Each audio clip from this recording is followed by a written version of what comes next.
O Putin, ele se desculpou pelo que aconteceu, Caramba. que é uma coisa rara. Raríssimo. Ele não disse é culpa nossa, mas ele se desculpou porque foi sei lá, eram mísseis russos, né? Sim. Na verdade. Você acha que foi uma propaganda boa pra eles? As ações, no momento, no dia da queda, as ações caíram. Quando ficou sabendo, foi um ataque, as ações dispararam.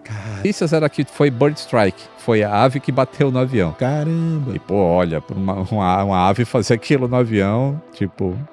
Mas então, eu vi aquilo e falei, então, ó, isso não foi acidente. Chamei uma live, falei, expliquei.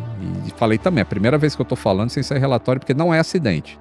Isso é um crime de guerra. Ou Considero que é um incidente?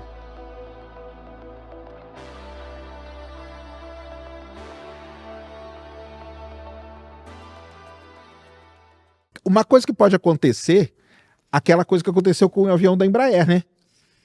Sim. Aquilo lá acabou que ficou comprovado que foi o quê? Foi um erro, eles pensaram que eles estavam atacando. O que aconteceu aquele dia lá? Isso saiu já o relatório final. Saiu o relatório final. O Putin, ele se desculpou pelo que aconteceu. Caramba. Que é uma coisa rara. Raríssimo. Ele não disse é culpa nossa, mas ele se desculpou porque foi sei lá, eram mísseis russos, né? Sim. Na verdade. O que aconteceu foi que aquele avião ia para Baku, né, o nome da cidade, e tava com jamming de GPS lá. E, pô, já é ruim os caras operam lá numa condição que também já é bem abaixo da ideal. Entendi. E aí o cara voa com sinal de rádio somente, e ignora o que o GPS está falando para ele. Caramba! Mas ele usa o quê? É o inercial, aquele sistema inercial, não? O que ele tem? Usa inercial e rádio. E rádio que ele vai pegando os pontos nas estações, é isso? Isso, estações de rádio, isso. Não rádio comercial, mas rádio de auxílio de navegação para aviação, né? E aí o GPS, ele é usado para corrigir a informação do inercial. Tá. Aí ele fica fora, aí ele corrigiria errado, aí eu não sei operacionalmente o que eles fazem, porque teoricamente não é nem para voar desse jeito, mas enfim. Voaram e aí a Rússia disse que eles tinham alvos indicando que ia ter um ataque de drones ucranianos. Entendi. Que tinha acontecido acho que no dia anterior também. E parece que o operador lá de radar viu esse avião aproximando e achou que era um desses drones, porque deve ser aquela tecnologia da época ainda da Guerra Fria. E aí, não sei como que foi o sistema de confirmação. Eu tô falando não sei porque o relatório tá todo em russo, em azerbaijano. Será que eles falam lá? Mas tudo bem, eu tenho IA para traduzir, mas pô, é um saco, porque fica coisa errada na tradução. Então tem coisas que eu não tenho certeza ainda. Mas enfim, o cara não confirmou e disparou. E aí foram 2 mísseis que atingiram aquele Embraer.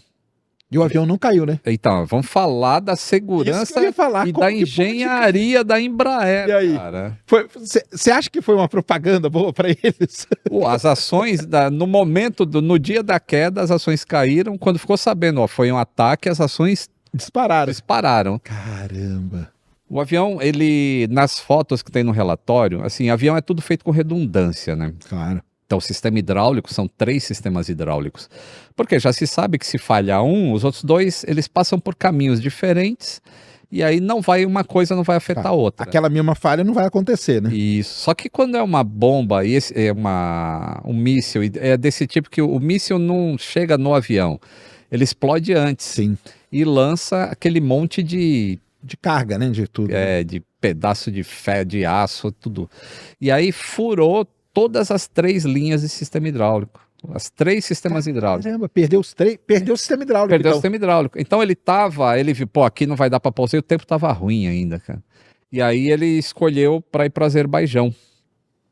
Aí, no meio do caminho, ele perdeu todo o sistema hidráulico. Tem uns buracos assim na linha de pressão. Cara, tem as fotos todas no relatório. Tem as fotos no relatório. E a engenharia já faz assim, por exemplo, digamos que isso aqui é o reservatório do sistema hidráulico. Então você usa o sistema hidráulico inteiro e a tomada de onde sai é daqui, ó. Para não ter problema.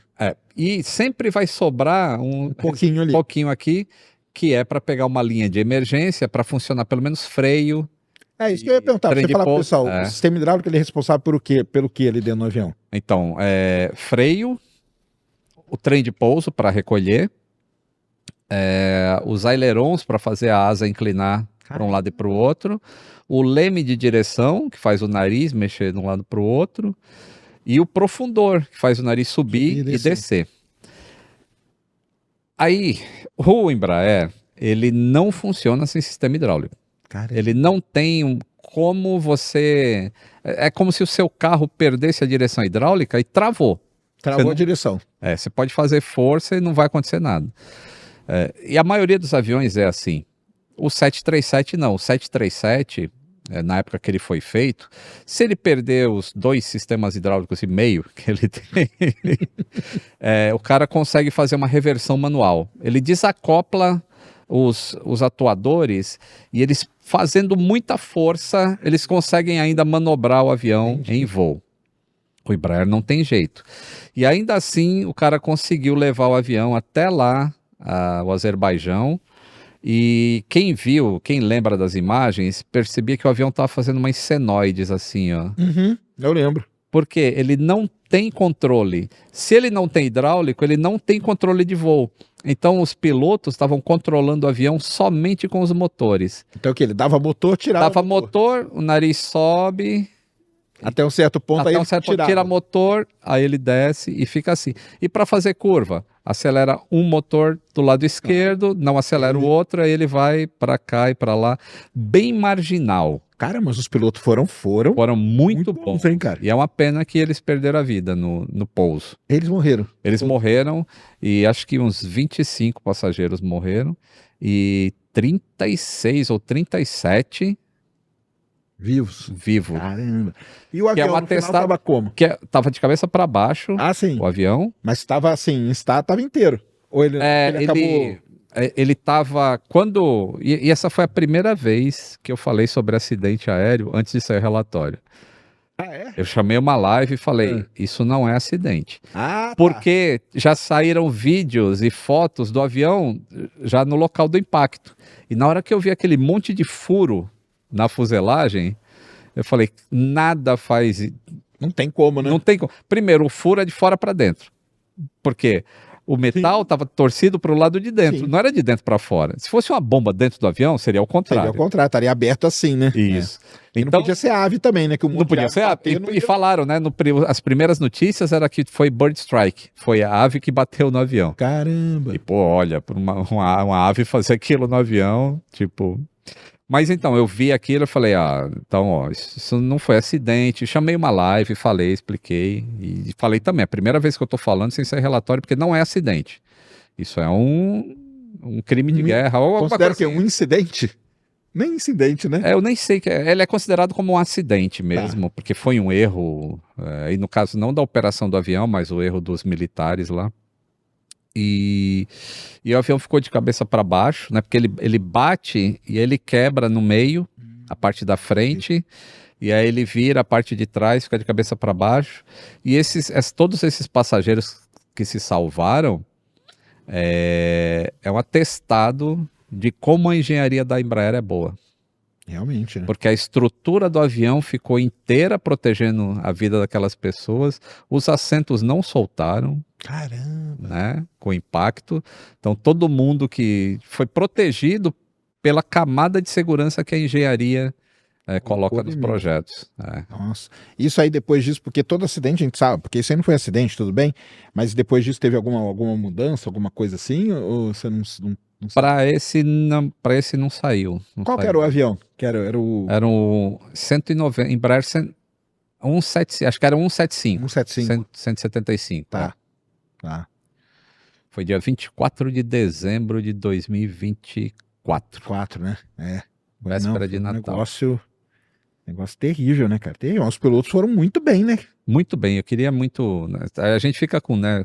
Pô, os caras fizeram um trabalho maravilhoso, de controlar aquela situação que eles tinham ali na hora. Deve fugir de qualquer manual, né? Digamos assim. E é totalmente contraintuitivo. Uhum. Porque quando você vem pousar um avião, você tem que levantar o nariz dele. Uhum.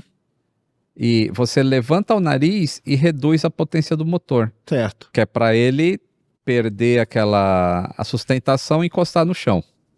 Então isso é o que tem que... É um stallzinho, é um stall. É um stallzinho. Isso é o que tem que fazer. Só que eles não tinham controle. Então, para subir o nariz do avião, eles tinham que acelerar o motor. Caramba. E como é que você vai acelerar na hora de pousar?